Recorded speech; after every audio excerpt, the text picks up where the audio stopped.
Hey everybody, good afternoon. We're still here on this Victory Monday, and now we're going to take a look at some Pro Football Focus stuff.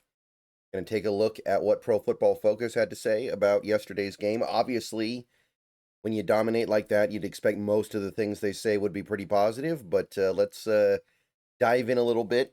We're going to start with the offense here.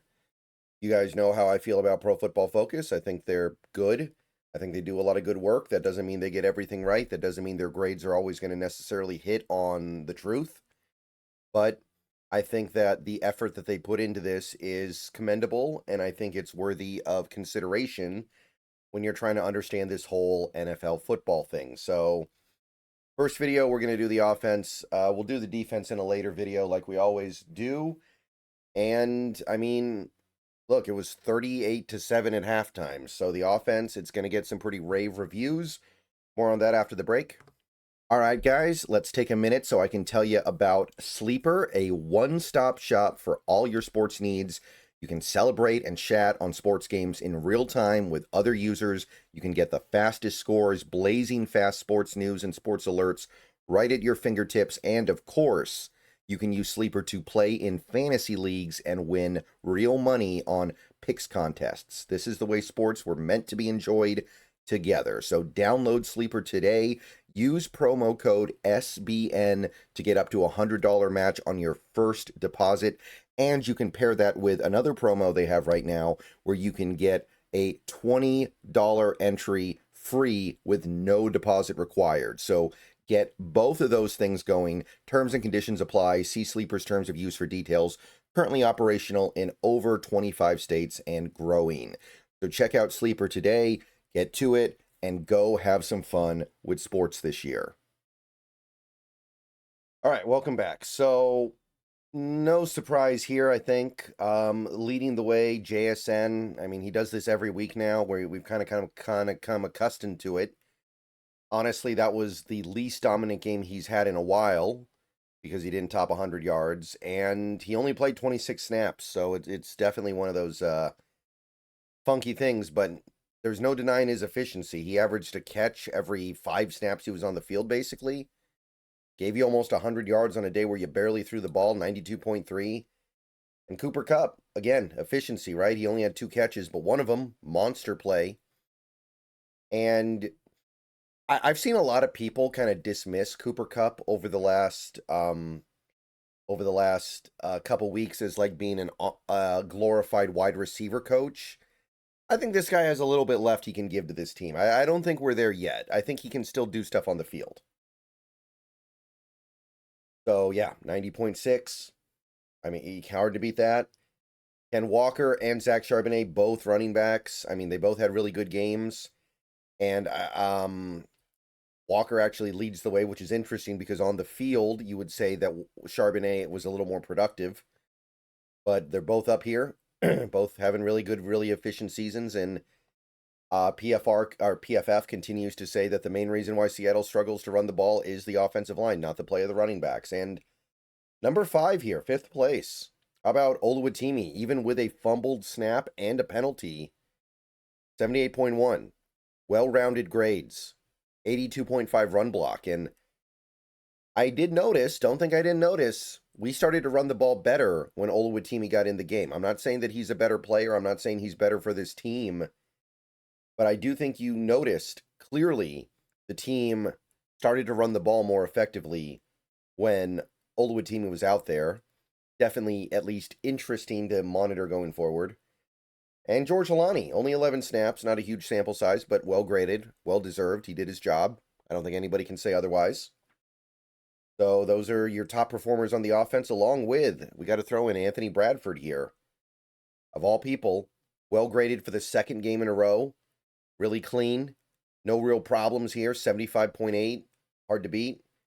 I mean, look, we talked about not trading for a right guard at the deadline. This is how Anthony Bradford can reward that show of faith. I mean, how cool would it be if we suddenly had even a mediocre right guard the rest of the season? How much would that change your perspective? Back in 30?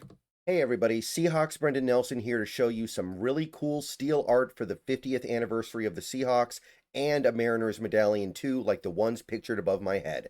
My dad, aka Metal Hawk, has met over 300 Seahawks, dozens of Mariners, and some Sonics in his time, and now he's making unique steel art, special edition, and it can be yours for a donation directly to Fans for Good.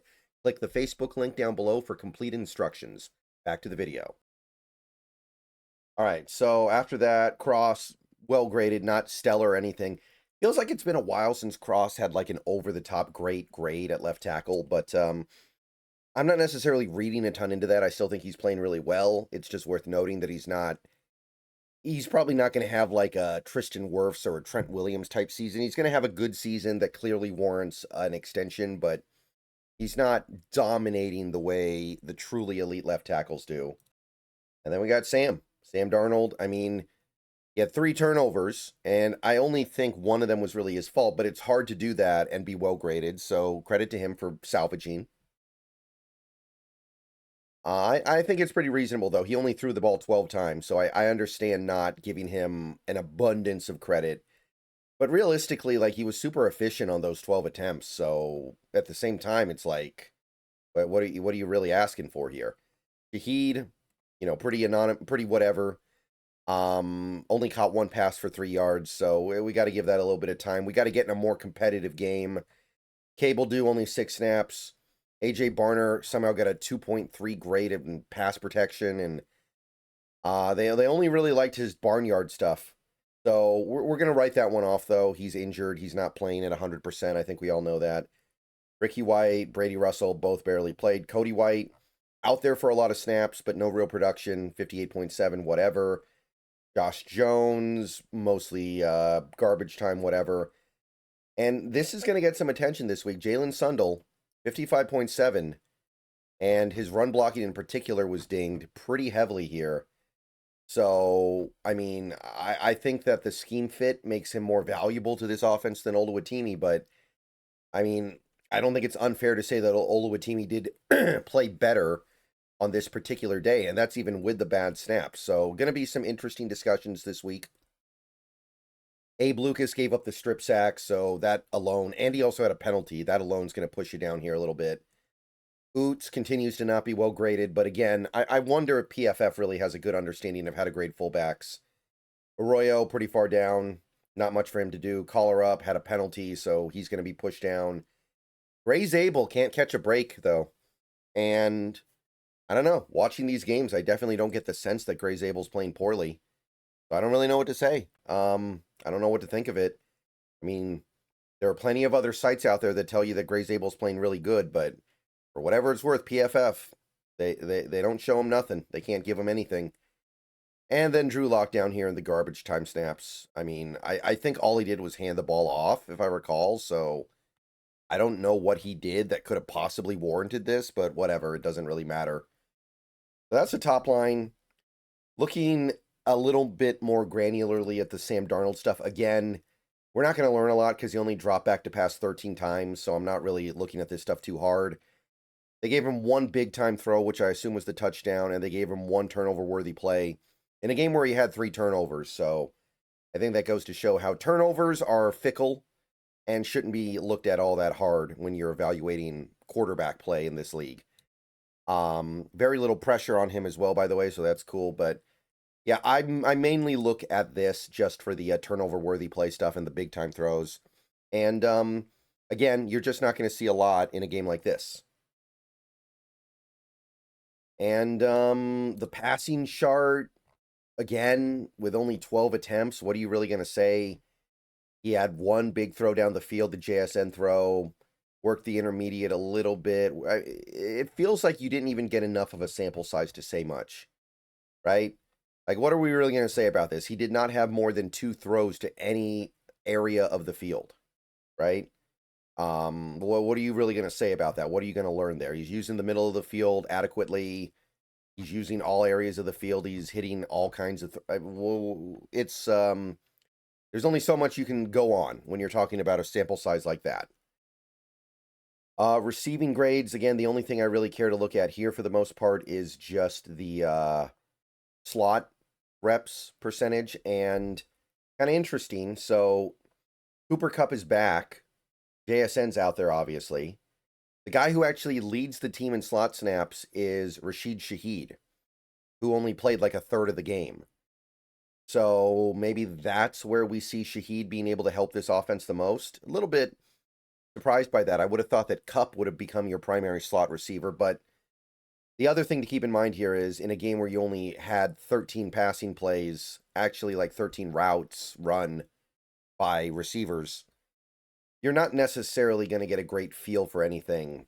So I want to see this for a couple more games, but it is interesting that Shaheed got 4 snaps lined up wide, which is more than anyone else, including players that were on the field for more of the game than he was. So interested to see how that continues to play out.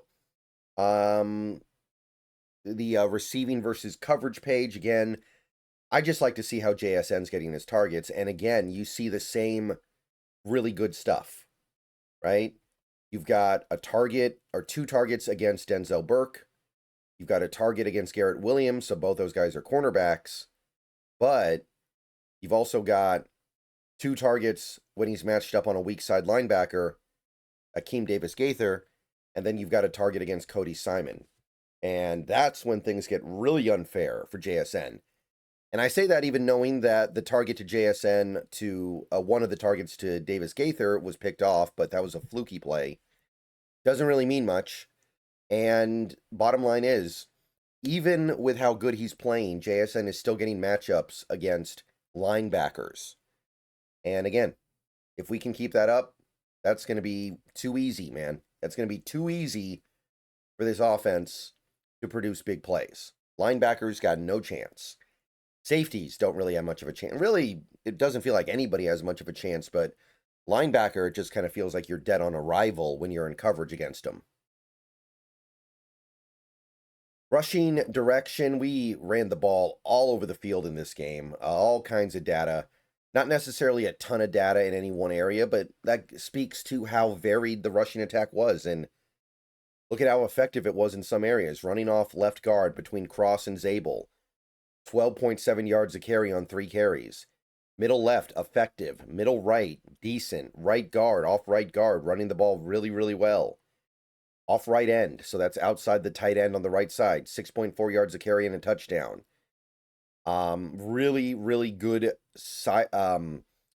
indicators here. There are a couple areas where things don't work so great, like running off left end, left side. Not so much. I got to ask, though, and I understand that the truth is more complicated. How is it that Gray Zabel is graded that poorly in run blocking if when you're running behind him on the left side, you're getting 12, 13 yards a carry on average? I know most of it came on one big play, but what exactly is it that Zabel needs to do to get some credit here? Like, I've seen the stats, like most of you guys probably have, that Zabel hasn't allowed any sacks. He's allowing a really, really low pressure rate. He's one of the best offensive linemen in the league. I'm not saying he actually is one of the best offensive linemen in the league. I don't necessarily believe that. But I do think that clearly PFF is missing something here. He's in some kind of blind spot.